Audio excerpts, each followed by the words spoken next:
கர்த்தருடைய பரிசுநாமத்துக்கு ஸ்தோத்திரம். இந்த நாளிலும் நம்ம ஆசீர்வாதமும் சாபமும் என்ற தலைப்பிலே கர்த்தருடைய வார்த்தையை நாம் கேட்போம். கர்த்தர் நம்மோடு பேசும்படி நாம் ஜெபிக்கலாம். மகா பரிசுத்தம் கிருபையும் இரக்கம் நிறைந்த எங்கள் நல்ல தகப்பனே, இந்த வேலைக்காய் ஸ்தோத்திரம். ஆண்டவரே, இந்த கிருபையுள்ள வசனங்களை நாங்கள் ஆண்டவரே உம்மிடத்தில் கேட்டு உணர்வுடைய பலனடைய நீங்கள் கிருபை தாங்கப்பா. சத்துரு இந்த வசனங்களை எடுத்து போடாதபடி காத்துக்கொள். ஏசு கிறிஸ்து நாமத்தில் நல்ல பிதாவே, ஆமென். பாருங்க, எபிரேயர் எழுதின நிருபம் 6வது அதிகாரம் 7வது வசனம் 8வது வசனம். எப்படி எனில், தன்மேல் அடிக்கடி பெய்கிற மழையை குடித்து தன்னிடத்தில் பயிரிடுகிறவர்களுக்கு ஏற்ற பயிரை முளைப்பிக்கும் நிலமானது தேவனால் ஆசீர்வாதம் பெறும். தன்னுடைய உள்வாங்குதலை அது பெற்றுக்கொண்டு சீரான ஒரு அவுட்புட்டை கொடுக்குமானா அது தேவனால் ஆசீர்வதிக்கப்படும். இங்கே பாருங்க, அந்த வசனம் அப்படி சொல்லுகிறது. அடிக்கடி பெய்கிற மழை, தேவன் தொடர்ந்து நம்முடைய வாழ்க்கையில நன்மை செய்து கொண்டே இருப்பார். அவர் ஒரு நாளும் தீமை செய்கிற கர்த்தர் அல்ல. சிக்ஷைகளை அவர் ஏற்படுத்தினாலும் அதை அனுமதித்தாலும் அவருடைய கிருபையை தாண்டி போகும்போது தான் சத்துருவுக்கு நம்ம இடம் கொடுத்து அங்கே சத்துருடைய கையில் மாட்டி சிக்கி தப்பிக்க வேண்டிய ஒரு சூழ்நிலை வருகிறது. ஆனால் இந்த வார்த்தை பாருங்கள், ஆண்டவருடைய வார்த்தை சொல்லுகிறது, தேவன் கொடுக்கிற அடிக்கடி பெய்கிற மழை குடித்து அதை உள்வாங்கி கர்த்தர் நமக்கு கொடுக்கிற எல்லா நன்மைகளையும் நம்ம பெற்றுக்கொண்டு திரும்ப நம்ம அவர் எதிர்பார்க்கிற காரியங்கள் என்னன்னு சொன்னால், ஆண்டவர் தன்னிடத்தில் பயிரிடுகிறவர்களுக்கு ஆண்டவர் நமக்கு நன்மை செய்கிறார். அந்த நன்மை செய்கிற தேவன் எதிர்பார்க்கிற விரும்புகிற அந்த பயிரை முளைப்பிக்கும் நிலமானது தேவனால் ஆசீர்வாதம் பெறும். அப்போ கர்த்தர் நம்மிடத்தில் கொடுக்கிற அந்த நன்மைகளை பெற்றுக்கொண்டு கர்த்தருக்கு பிரியமான காரியங்களை நம்ம வாழ்க்கையில் செய்யும்போது தேவனுடைய நாமம் நம்மால் மகிமைப்படும். அது மட்டும் இல்லாமல் தேவனுடைய ஆசீர்வாதம் நமக்கு தொடர்கிறது மாத்திரம் இல்லை, அது பெருகும் என்று சொல்லி இந்த வசனம் சொல்லுகிறது. கர்த்தருக்கு ஸ்தோத்திரம். தேவனால் ஆசீர்வாதம் பெறும். தொடர்ந்து நம்ம அவர் எதிர்பார்க்கிற அந்த ரிசல்ட்டை நம்முடைய வாழ்க்கையில் கொடுக்கும்போது அது ஆசீர்வாதத்தை கொண்டு வரும் என்று சொல்லி கர்த்தருடைய வார்த்தை சொல்கிறது. பாருங்கள், அடுத்த காரியத்தில் ஆண்டவர் எச்சரிக்கிறார். முள் செடிகளையும் முள் பூண்டுகளையும் முளைப்பிக்கிற நிலமோ தகாததாயும் சபிக்கப்படுவதற்கேற்றதாயுமாய் இருக்கிறது, சுட்டரிக்கப்படுவதே அதன் முடிவு. பாருங்கள், முள் பூண்டுகளையும் முளைப்பிக்கும் போது அந்த நிலத்தை உழுது அதற்குரிய காரியங்களை எல்லாம் செய்து, ஆனால் அதனுடைய ரிசல்ட் எதிர்மறையாக வரும்போது பார்த்திங்கன்னா அது தேவனுக்கு உகந்ததாக இல்லை, மாறாக கர்த்தரை வேதனைப்படுத்துகிற ஒரு காரியம். முள் செடியும் முள் பூண்டுகளும் எந்த ஓனருக்கு சந்தோஷத்தை கொடுக்கும்? பயிரிடுகிறவர்களுக்கு யாருக்கு அது சந்தோஷத்தை கொடுக்கும்? மாறாக அது வேதனையை கொடுக்கக்கூடிய ஒரு காரியம். நன்மை செய்து தேவன் எல்லா நாளிலும் நமக்கு தேவைகளை எல்லாவற்றையும் கர்த்தர் கிருபையாய் சந்தித்து நல்ல சுகம்பலன், சமாதானம், பொருளாதார காரியங்கள், ஆசீர்வாதங்கள் இவையெல்லாம் கர்த்தர் கொடுத்து எல்லாவற்றுக்கும் மேலே ஆண்டவர் ரட்சிப்பை கொடுத்திருக்கிறார். இந்த மனுஷன் உலகத்தில் பெற்றுக்கொள்ள வேண்டிய ஒரு பெரிய ஆசீர்வாதம் என்னன்னு சொன்னால் அவருடைய ரட்சிப்பு. சத்தியத்தை நம்ம அறிந்து ஒரு மனம் திரும்புதலுக்குள்ளே வரும்போது ஆண்டவர் நம்மிடத்தில் என்ன செய்கிறார்னா அதிகமாய் பலனை கர்த்தர் எதிர்பார்க்கிறார்.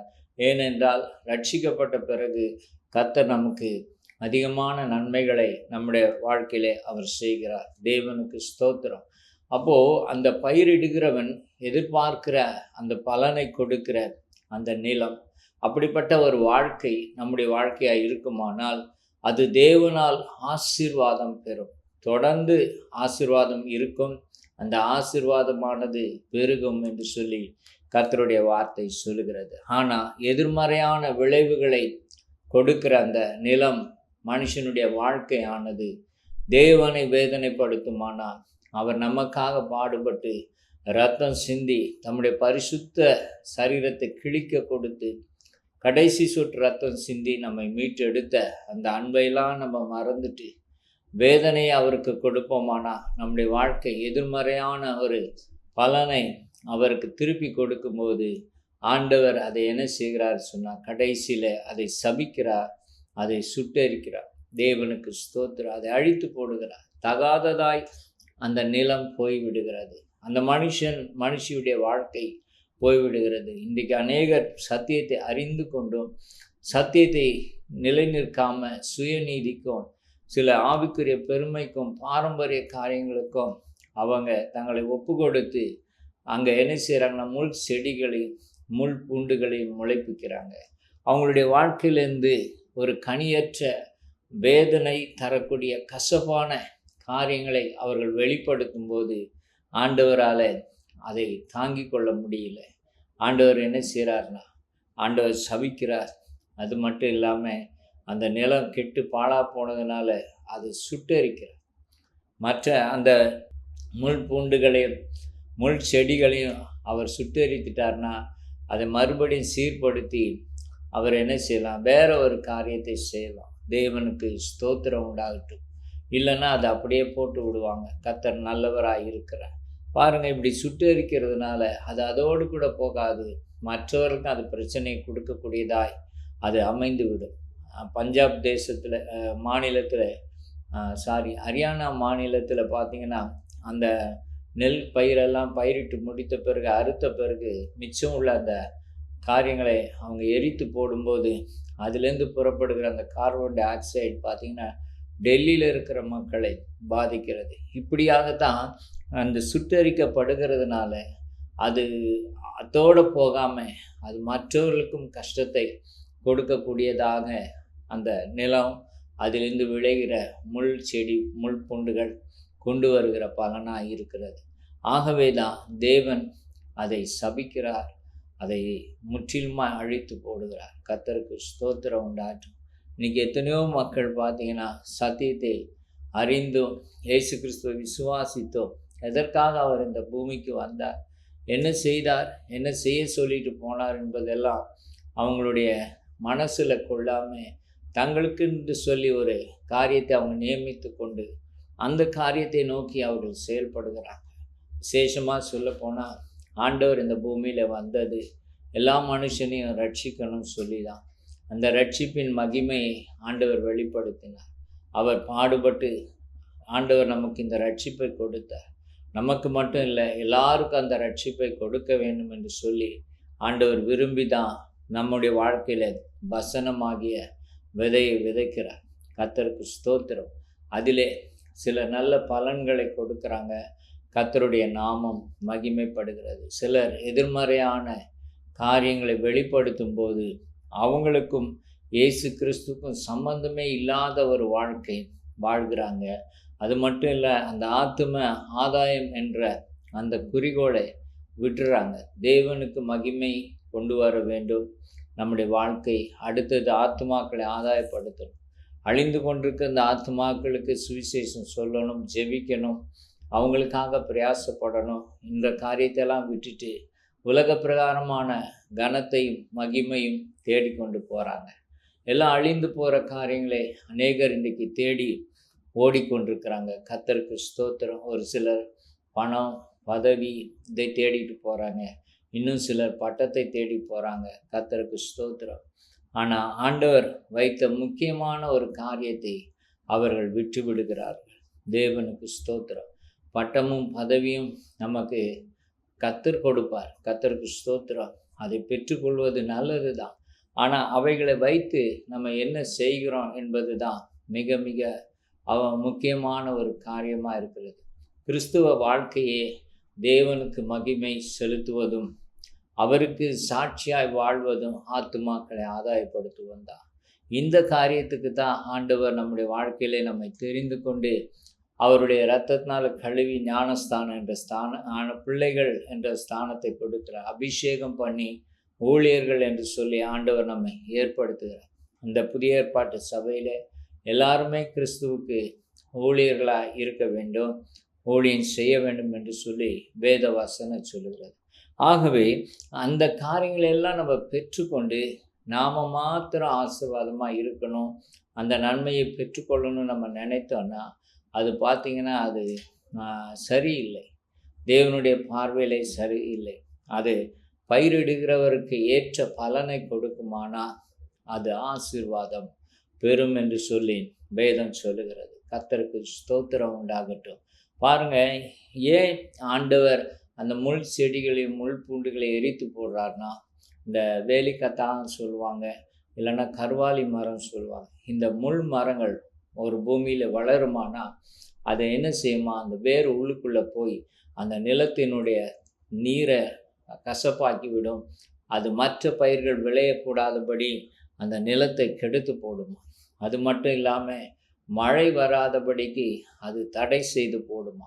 அப்போ அந்த விஷம் முள் பூண்டுகள் அது வானத்தில் உள்ள ஆசீர்வாதத்தையும் அது கெடுத்து போடுகிறது, பூமிக்குரிய நன்மைகளையும் அது கெடுத்து போடுகிறது.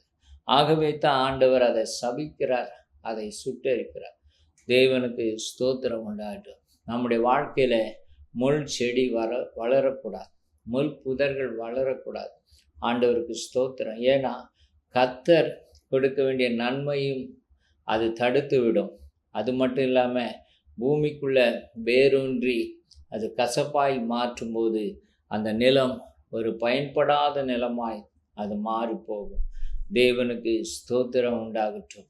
தானும் கெட்டு தான் மூலமாக அடுத்த காரியத்தை உருவாக்கக்கூடாதபடி கெடுத்து போடுகிற ஒரு கொடூரமான மரம் தான் அந்த கர்வாலி மரம். தேவனுக்கு ஸ்தோத்திரம்.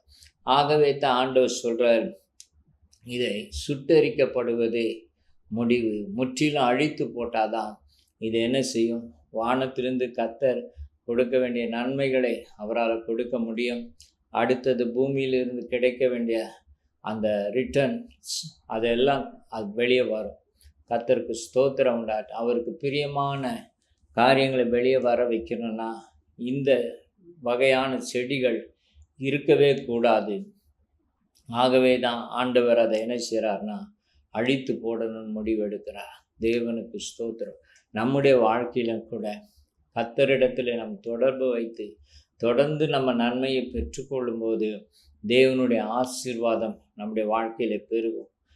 அவர் எதிர்பார்க்கிற அந்த பலன் என்னன்னு சொன்னால், நம்ம பரலோகத்துக்குரிய காரியங்களை ஆண்டவர் பலன் எதிர்பார்க்கிறார். பாருங்கள், மத்தேயு எழுதின சுவிசேஷம் 5வது அதிகாரம் 11வது வசனம் சொல்லுகிறது, என் நிமித்தம் உங்களை நிந்தித்து துன்பப்படுத்தி பலவிதமான தீமையான மொழியையும் உங்கள் பேரில் பொய்யாய் சொல்லுவார்களானால் பாக்கியவான்களாயிருப்பீங்க. நம்மை குறித்து அவதூறாய் பேசி பொய்யா பேசி எவ்வளோ தூரம் நம்மளை தூஷிக்கணுமோ அவ்வளோ தூரம் தூஷித்தாலும் ஆண்டவர் என்ன சொல்கிறாருன்னா, நீங்கள் அமைதியாக இருங்க, நீங்கள் ஆசீர்வதிக்கப்பட்டவர்களாய் இருக்கிறீங்க. பாருங்கள், 12வது வசனத்தில் ஆண்டவர் நம்மை ஆறுதல் படுத்துகிறார். சந்தோஷப்பட்டு களி கூறுங்க. அப்படி சொல்கிறாங்களா, உங்களை பற்றி பேசுகிறாங்களா, அதற்காக ஸ்தோத்திரம் பண்ணி சந்தோஷமாக இருங்க.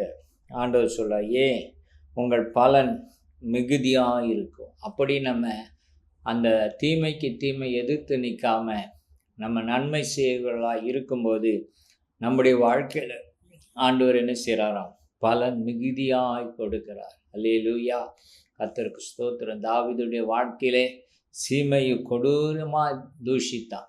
அவன் ஏற்கனவே தன் மகனால் அவன் துன்புறுத்தப்பட்டு மிகுந்த வேதனையோடு கடந்து போகும்போது கொடிய தூஷணத்தில் தூஷிக்கிறான், கல் எறிகிறான்.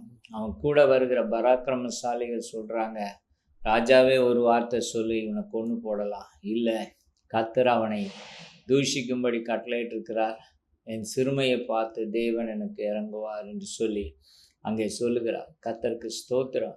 பாருங்க, அப்போது அந்த விதமான ஒரு குணாதிசயம்தான் நம்முடைய வாழ்க்கையில் வேணும். தீமைக்கு தீமை செய்யாமல் தீமைக்கு நன்மை செய்கிற ஒரு இருதயம் கர்த்தர் நமக்கு கொடுக்கும்படியாய் அதை தான் ஆண்டவர் நம்மிடத்தில் எதிர்பார்க்கிறார். அவரும் அவருக்கு தீமை செய்தவர்களுக்கு நன்மை செய்தாரை ஒழிய சிலுவையில் அவர் மரிக்கும்போது முதல்ல சொன்ன வார்த்தை, பிதாவே இவர்கள் செய்கிறது என்னதென்று தெரியாமல் அறியாது இருக்கிறாங்க, மன்னியும் சொல்லி அவர்களுக்காக ஜெபம் பண்ணினார். அதே போன்ற ஒரு வாழ்க்கையை தான் நம்மிடத்தில் இயேசு கிறிஸ்து எதிர்பார்க்கிறார். கர்த்தருக்கு ஸ்தோத்திரம். இந்த 12வது வசனம் சொல்லுகிறது பாருங்க, உங்களுக்கு முன்னிருந்த தீர்க்கதரிசிகளையும் அப்படியே துன்பப்படுத்தினார்கள். நமக்கு முன்பாக இருந்த ஊழியர்களையும் அவர்கள் துன்பப்படுத்தினாங்க. இந்த உலகத்து மக்கள் பொல்லாதவர்கள், சிலர் பிசாசின் ஆவி உடையவர்களாக இருப்பாங்க. கொடிய தூஷணமாய் நம்மளை என்ன வார்த்தையெல்லாம் பேசக்கூடாதோ அப்படிப்பட்ட வார்த்தையெல்லாம் பேசக்கூடியவர்கள் இந்த பூமியில் இருக்க தான் செய்வாங்க. கர்த்தருக்கு ஸ்தோத்திரம். நம்மை பற்றி தீமையாய் பேசுகிறது, இல்லாதது பொல்லாதமாக சொல்லி நம்மளை அவமானப்படுத்தணும்னு நினைப்பாங்க. கர்த்தருக்கு ஸ்தோத்திரம். ஆண்டவர் சொல்றார், மகிழ்ந்து களி கூறுங்க. ஏன்னா சொல்கிறவன் மறைந்து போயிடுவான், சொன்ன வார்த்தைகள் மாறி போயிடும், நம்ம கூட இருக்கிறவர் மாறாதவர். அல்லேலூயா. ஆகையினாலே நித்தியமான காரியத்தை நம்ம நோக்கி பார்த்து இந்த ஒழிந்து போகிற காரியத்தை மேற்கொள்ளும்படி கர்த்தர் நமக்கு உதவி செய்யும்படி ஆண்டவர் சொல்கிற ஆலோசனை, சந்தோஷப்பட்டு களி கூறுங்க. கர்த்தருக்கு மகிமை உண்டாகட்டும். யாரும் உங்களை அப்படி துக்கப்படுத்துகிற மாதிரி பேசுனாங்கன்னா, வஞ்சனையாக பேசுகிறாங்களா, கஞ்சாடையில் பேசுகிறாங்களா, பின்னாடி புறம் பேசுகிறாங்களா, அதற்காக ஸ்தோத்திரம். ஒருவேளை அவங்க குற்றப்படுத்துகிற காரியம் உண்மையாய் இருக்குமானா அதை நம்ம ஏற்றுக்கொண்டு அதை மாற்றிக்கொள்வது மிகவும் நல்லது. கர்த்தர் நல்லவராக இருக்கிறார். பாருங்கள், தொடர்ந்து ஆண்டவர் சொல்கிறாரு, அதே அதிகாரம் மத்தேயு 5:16, இவ்விதமாய் மனுஷர் உங்கள் நற்கிரியைகளை கண்டு பரலோகத்தில் இருக்கிற உங்கள் பிதாவை மகிமைப்படுத்தும்படி உங்கள் வெளிச்சம் அவர்கள் முன்பாக பிரகாசிக்க கடவது. உங்கள் வெளிச்சம் அவர்கள் முன்பாக பிரகாசிக்க கடவது. அதாவது ஒளியாகிய இயேசு கிறிஸ்து நம்முடைய உள்ளத்தில் இருக்கிறார். அந்த மகிமையின் வெளிச்சம் நம்முடைய வாழ்க்கையில், பேச்சில், சிந்தனையில், செய்கையில் தான் அது வெளிப்படும். பாருங்கள், கடந்த சில நாட்களுக்கு முன்பாக ஆந்திராவில் ஒரு போதகரை மரித்து போனார். அவர் விபத்துலையா இல்லை மதவாதிகளால் தாக்கப்பட்டாரா என்ன தெரியல, அது போலீஸ் விசாரணையில் இருக்குது. ஆனாலும் எது எப்படியோ நாங்கள் அவர்களை மன்னிக்கிறோம், அப்படி யாராவது தவறு செய்திருந்தால் அவங்கள நாங்கள் மன்னிக்கிறோம் சொல்லி அவங்களுடைய மனைவியும் மகளும் அந்த வார்த்தைகளை சொல்கிறாங்க. கர்த்தருக்கு மகிமை உண்டாகட்டும். அல்லேலூயா. அப்போ பாருங்கள், எப்படிப்பட்ட ஒரு வேதனை நம்முடைய வாழ்க்கையில் வந்தாலும் அந்த நிமிஷத்திலும் அந்த தெய்வீகத்தை நம்முடைய வாயிலிருந்து, செய்கையிலிருந்து, சிந்தனையிலிருந்து வெளிப்படுத்துவோமானால் அதுவே பிதாவுக்கு மகிமையாக இருக்கும். கர்த்தருக்கு ஸ்தோத்திரம் உண்டாகட்டும். இன்னும் சில வருடங்களுக்கு முன்பாக ஒரு மாணவியை பஸ்ஸில் வைத்து கற்பழித்து விட்டாங்க. அந்த தாயார் ரட்சிக்கப்படாதவங்க. அவங்க என்ன சொன்னாங்க, என் மகளை இப்படி செய்தவங்களை தூக்கில் போடணும்னு சொன்னாங்க. கர்த்தருக்கு ஸ்தோத்திரம் உண்டாகட்டும். அது உலகத்தார் அப்படி தான் இருப்பாங்க. ஆனால் கர்த்தருடைய பிள்ளைகள் உலகத்துக்கு வெளிச்சமாய் இருக்க வேண்டும், வித்தியாசமாய் இருக்க வேண்டும். நமக்குள்ளாக அந்த மறுரூபப்பட்ட அந்த கிருபை, அந்த காரியங்கள் வெளிப்படும் போது அது தேவனால் ஆசீர்வாதம் பெறும். கர்த்தருக்கு ஸ்தோத்திரம் உண்டாகட்டும். இந்த கடைசி நாட்களிலே நமக்கு விரோதமாக எழும்புகிற பல காரியங்கள் உண்டு. ஆனாலும் அவைகள் மத்தியிலும் நம்ம சாட்சியாக இருந்து நம்ம பலன் தருகிறவர்களாக இருக்கும்போது தேவன் நம்மை ஆசீர்வதிக்கிறவராக இருக்கிறார். அல்லேலூயா. கர்த்தருக்கு ஸ்தோத்திரம் உண்டாகட்டும். பாருங்கள், யோவான் எழுதின சுவிசேஷம் 15வது அதிகாரம் 5வது வசனம், நானே திராட்சை செடி, நீங்கள் கொடிகள். ஒருவன் என்னிலும் நான் அவனிலும் நிலைத்திருந்தால் அவன் மிகுந்த கனிகளை கொடுப்பான். பாருங்கள், இயேசு கிறிஸ்துவுக்குள் ஒரு மனுஷன் நிலைத்திருப்பானால், அவருக்குள்ளே இருந்து அவரை போல வாழ்வதற்கு தன்னை ஒப்பு கொடுத்திருப்பானால் அவனுடைய வாழ்க்கையில் மிகுந்த கனிகள் வெளிப்படும், பலன் வெளிப்படும் என்று சொல்லி இந்த வசனம் சொல்லுகிறது. கர்த்தருக்கு ஸ்தோத்திரம். அப்போது கிறிஸ்து நமக்குள்ளே இருக்கணும், நம்ம கிறிஸ்துவுக்குள்ளே இருக்கணும். இப்படி இருந்தால் மாத்திரமே தான் நம்மளால் கனி கொடுக்க முடியும், பலன் கொடுக்க முடியும். நான் இப்போ சொன்ன மாதிரி நம்முடைய வாழ்க்கையில் ஒரு தீமை நடந்தாலும் அதை ஏற்றுக்கொள்ளக்கூடிய ஒரு பக்குவமும், அந்த தீமை செய்த மக்களை ஆசீர்வதிக்கிற ஒரு இருதயமும் நமக்குள்ளே காணப்படும். கர்த்தருக்கு ஸ்தோத்திரம் உண்டாகட்டும். அல்லேலூயா. அப்போ ஆண்டவர் இப்படிப்பட்ட கனிகளை நம்முடைய வாழ்க்கையில எதிர்பார்க்கிறார். அது மட்டும் இல்லாமல் பார்த்தீங்கன்னா 8வது வசனம், நீங்கள் மிகுந்த கனிகளை கொடுப்பதினால் என் பிதா மகிமைப்படுவார், எனக்கும் சீஷர்களாக இருப்பீர்கள். அப்போ பாருங்க, பிதா மகிமைப்படுவார் என்று சொல்றார். மிகுந்த கனிகளை, நம்ம நல்ல குணங்களை நம்ம வெளிப்படுத்தும் போது ஆண்டவர் நமக்கு நன்மை செய்கிறார். ஒவ்வொரு நாளும் வசனம் கொடுக்கிறார். ஆவியானவர் நமக்காக பரிந்து வாக்கு கடங்கா பெருமூச்சோடு ஜெபிக்கிறார். இயேசு கிறிஸ்து பரிந்து பேசி ஜெபிக்கிறார். நம்மளை உயிர்ப்பிக்கிறாங்க 2 பேரும் சேர்ந்து.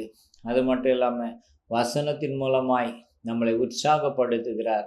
ஆண்டவர் சரிப்படுத்துகிறார். சகல சத்தியத்துக்குள்ளாய் நடக்க ஆண்டவர் கிருபை பாராட்டுகிறார். இப்படி பாராட்டும் போது அதை நம்ம உள்வாங்கி கொண்டு அதை ஏற்றுக்கொண்டு அவருக்கேற்ற பலனை நம்ம கொடுக்கும்போது தேவன் என்ன செய்கிறார்னா நம்மை ஆசீர்வதிக்கிறார். பிதா மகிமைப்படும் போது கர்த்தருடைய ஆசீர்வாதம் நமக்கு பரிபூர்ணமாய் வரும். தேவனுக்கு ஸ்தோத்திரம். பாருங்க, இப்படிப்பட்ட காரியத்தையும் தான் அப்படிப்பட்ட மக்களுக்கும் செய்கிறார். கிறிஸ்துவும் வேண்டிக் கொள்கிறார், பரிசுத்த ஆவியானவரும் வேண்டுகிறார், சத்தியத்தை சொல்லுகிறார்கள். கீழ்த்தரமான வாழ்க்கை வாழ்கிற மக்கள் இருக்கிறாங்க. இன்னைக்கு பார்த்தீங்கன்னா போதிக்கிற சிலர் கூட அந்த முரட்டாட்டம் இருக்குது, கீழ்ப்படியாமல் இருக்கிறாங்க, பொய் பேசுகிறாங்க, சில விஷயங்களில் உண்மை இல்லாமல் இருக்கிறாங்க. கர்த்தருக்கு ஸ்தோத்திரம் உண்டாகட்டும். அப்படி அல்ல, அந்த முள் செடிகளும் வெளியே வரக்கூடாது. தேவனுக்கு ஸ்தோத்திரம் உண்டாகட்டும். அப்படி செய்யும்போது அது ஆசீர்வாதம் இல்லாமல் போய்விடும் என்று சொல்லி ஆண்டவர் நம்மை எச்சரிக்கிறார். தேவனுக்கு மகிமை. பலன் தராத ஒரு நிலத்தை ஆண்டவர் என்ன செய்கிறார்னா சுட்டெரிக்கும்படி முடிவு பண்ணுகிறார். தேவனுக்கு மகிமை. பாருங்க, கலாத்தியரில் சொல்கிறாரு, ஆவின் கனி அன்பு. அந்த அன்பிலிருந்து வெளிப்படுகிற காரியங்கள் தான் 9 விதமான காரியங்களை அவர் சொல்லுகிறார். என்ன சொல்கிறார்? தேவனுக்கு மகிமை உண்டாற்றும். 5ஆம் அதிகாரம் 22வது வசனம், கலாத்தியர் நிருபம்.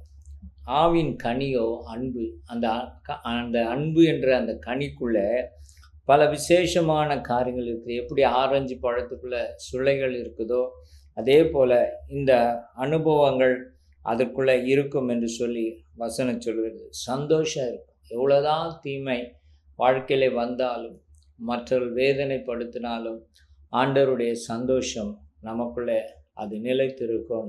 கர்த்தருக்கு மகிமை உண்டாகட்டும். அடுத்தது சமாதானம் இருக்கும். என்ன பிரச்சனை வந்தாலும், எவ்வளோதான் எதிர்த்து நின்றாலும் சரி, எதிர்மறையான சூழ்நிலையானாலும் சமாதானம் இருக்கும். ஏனென்றால் நம்மை அழைத்த தேவன் உண்மையுள்ளவராக இருக்கிறார். அவர் நம்மை விட்டு விலகுவதும் இல்லை, நம்ம கைவிடுவதும் இல்லை. ஆகவே அந்த தைரியம்தான் நமக்கு ஒரு சமாதானத்தை கொடுக்கும். கர்த்தருக்கு ஸ்தோத்திரம். எப்படிப்பட்ட மரண இருளின் பள்ளத்தாக்களை நடந்தாலும் கூட தேவரே நீர் என்னோடு கூட இருக்கிறீர்.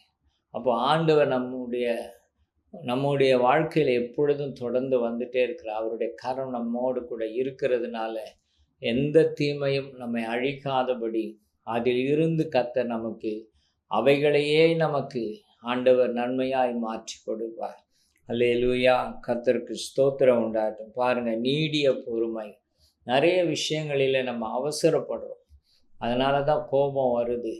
பெருமை இருக்கிறவனுக்கு பொறுமை இருக்காது. அது மட்டும் இல்லாமல் பார்த்திங்கன்னா பொய் அதாவது பெருமை இருக்கிறவன் நிறைய பொய் சொல்லுவான். கர்த்தருக்கு மகிமை.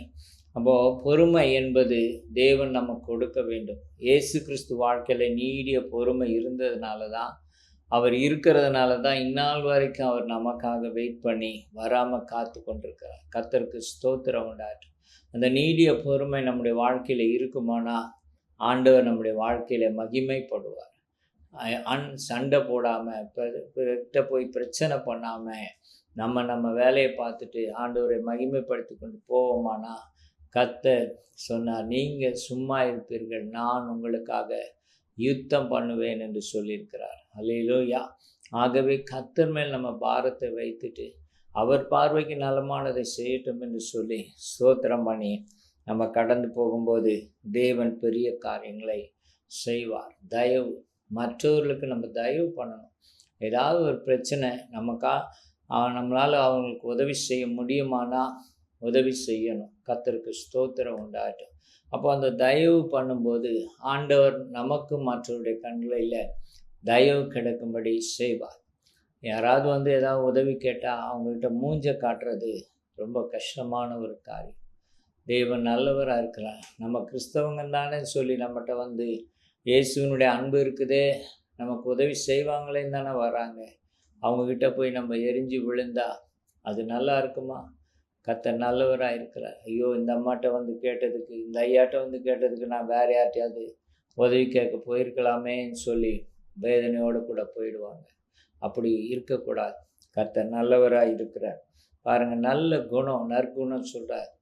நல்ல தீமைக்கு நன்மை செய்கிறவர்களாக இருக்கணும். அது மட்டும் இல்லாமல் மற்றவர்களை என்கரேஜ் பண்ணணும், மற்றவர்களை மேலே கொண்டு வரணும் அப்படின்னு ஒரு நமக்குள்ளே எண்ணங்கள் இருக்கணும். பாருங்கள், இயேசு கிறிஸ்து சொன்னார் யோவான் 14:12, என்னை விசுவாசிக்கிறவன் நான் செய்த கிரியைகளை செய்வான். பாருங்கள், அவருக்கு ஈக்குவலாக அவர் சொல்கிறார். எவ்வளோ என்கரேஜ்மெண்ட்டான ஒரு ஸ்டேட்மெண்ட் பாருங்கள். கர்த்தருக்கு ஸ்தோத்திரம். என்கரேஜ் பண்ணி ஆண்டவர் அப்படி ஒரு ஸ்டேட்மெண்ட்டை நமக்காக கொடுக்குறார். அது மட்டும் இல்லாமல் நான் செய்த கிரியைகளை பார்க்கலாம் பெரிய கிரியைகளை செய்வார். எவ்வளோ ஒரு ஆச்சரியமான வார்த்தைகள். தேவனுக்கு மகிமை. இந்த உலக மக்கள் தனக்கு சமமாக யாரையும் பேச மாட்டாங்க. யாராவது ஒரு விஷயம் நல்லது பண்ணாங்கன்னா சீக்கிரத்தில் என்கரேஜ் பண்ண மாட்டாங்க.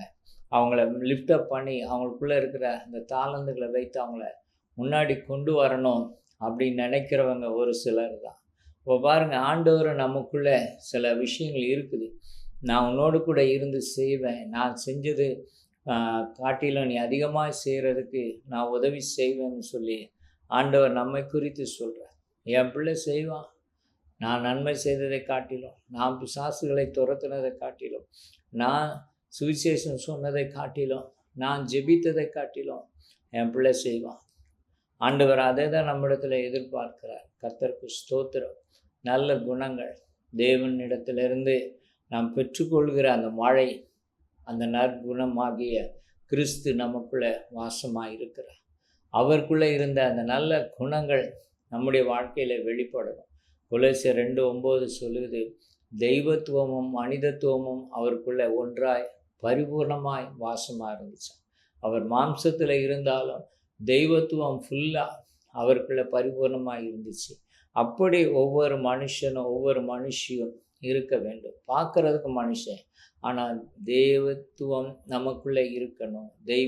தெய்வத்தினுடைய சுபாவங்கள், தெய்வத்தினுடைய குணாதிசயங்கள், ஆண்டவர்கிட்ட இருந்த அந்த வல்லமைகள், கிருபைகள் நமக்குள்ளே பரிபூர்ணமாக இருக்க வேண்டும்.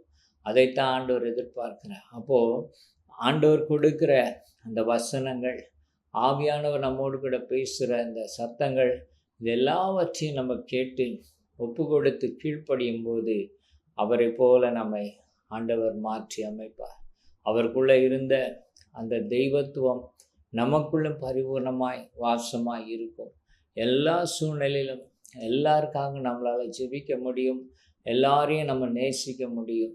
பாருங்கள், சிலர் பேசும்போது ஒரு குறிப்பிட்ட ஒரு உதாரணமாக சொல்கிறேன். மருமகளை குறித்து சொல்லுவாங்க, மருமக சரியில்லை, ஆனால் மகளுக்கு சாதகமாக பேசுவாங்க. தேவனுக்கு ஸ்தோத்திரம். அப்படி அல்ல. எல்லாரையும் நேசித்து எல்லாருக்கும் நன்மை செய்கிற இருதயத்தை தேவன் நமக்கு கொடுப்பாராக. பாருங்கள், விசுவாசம், ஆண்டவர் மேலே எல்லா சூழ்நிலும் விசுவாசமாய் நம்ம இருக்கும்போது ஆண்டவர் நம்மை கைவிட மாட்டார். சாந்தமாக இருக்கணும். எப்பொழுதும் கோவப்படாமல், எரிச்சல் இல்லாமல், அமைதியான ஒரு முகத்தோடு பேச்சோடு நம்ம இருக்க வேண்டும் என்று ஆண்டவர் விரும்புகிறார். கடைசியாக இச்சை அடக்கம். அதாவது எது இருக்குதோ இல்லையோ அதற்காக ஸ்தோத்திரம் பண்ணணும். ஒரு காரியத்தில் நம்ம இச்சையில் போய் விழக்கூடாது. சாப்பாட்டில், தூக்கத்தில், இப்படியெல்லாம் பல இச்சைகள் இருக்குது. இன்றைக்கி ஆடம்பர வாழ்க்கையில் ஒரு இச்சை. சாப்பாட்டுக்கு இல்லாட்டி கூட வெளியே பார்த்தீங்கன்னா காஸ்ட்லியான ஃபோனு, காஸ்ட்லியான ட்ரெஸ்ஸு, இப்படியெல்லாம் காமிச்சுக்குவாங்க. கடைசியில் பார்த்தா ரொம்ப கடனில் போய் விழுந்து கிடப்பாங்க. இப்படி அல்ல. ஆண்டவர் நமக்கு கொடுத்த ஆசீர்வாதத்தை சந்தோஷமாக அனுபவித்து இச்சை அடக்கமாக இருக்கும்போது கர்த்தருடைய நாமம் மகிமைப்படும். இப்படிப்பட்ட பலன்களை நம்ம அவர் வாழ்க்கையிலே அவருக்கு கொடுக்கும்போது அவரால் நம்ம இன்னும் ஆசீர்வதிக்கப்படுவோம். ஜெபிக்கலாம்.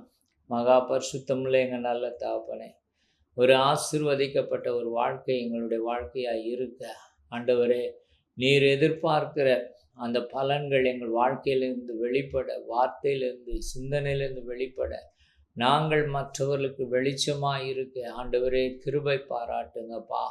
ஆண்டவரே, நாங்கள் பலன் தராத முள் செடிகளை எங்கள் வாழ்க்கையில வெளிப்படுத்தக்கூடாது. ஆண்டவரே, நாங்கள் சாபமாக மாறக்கூடாது. நீர் எங்களை சுட்டரிக்க ஆண்டவரே, நாங்கள் பாத்திரங்களாய் மாறக்கூடாதப்பா. இன்றைக்கு எங்களை ஒப்பு கொடுத்து நாங்கள் மனம் திரும்புகிறோம். தீய குணங்கள் எங்களை விட்டு வெளியேறட்டும். உமக்குள்ளாய் இருந்த அந்த தெய்வத்துவம் பூரணமாக எங்களுக்குள்ளாய் வாசம் பண்ண அர்ப்பணிக்கிறோம். ஆண்டவரே, இந்த வீடியோ பார்த்து கொண்டிருக்க ஒவ்வொருடைய வாழ்க்கையிலும் அற்புதங்கள் அடையாளங்களை செய்யுங்கப்பா. நல்ல சுகம்பலன் கொடுங்க. தேவையில்லாத பழக்க வழக்கங்கள் அவர்கள் வாழ்க்கையை விட்டு வெளியேறட்டும். ஆண்டவரே, சரீர பலவீனங்களை மாற்றுங்கப்பா. நல்ல சுகம்பலன் கொடுங்க ஆண்டவரே. பிசாசுகள் குடும்பங்களை விட்டு, அவர்கள் தொழிலை விட்டு, எல்லைகளை விட்டு வெளியேறட்டும். கர்ப்பத்தின் கனி உண்டாகட்டும்பா. திருமணத்தை எதிர்பார்த்து காத்திருக்கிற பிள்ளைகளுக்கு நல்ல திருமணம் தாங்க. வேலை இல்லாத பிள்ளைகளுக்கு நல்ல வேலை வாய்ப்புகளை கர்த்தர் கொடுங்கப்பா. ஒவ்வொரு குடும்பத்தையும் பேர் பேராய் நீங்கள் ஆசீர்வதித்து கடன் பிரச்சனையில் இருந்தெல்லாம் விடுதலை தரும்படி நாங்கள் ஜெபிக்கிறோம். ஆசீர்வதிப்பீராக. இயேசு கிறிஸ்து நாமத்தில் நல்ல பிதாவே. ஆமென், ஆமென்.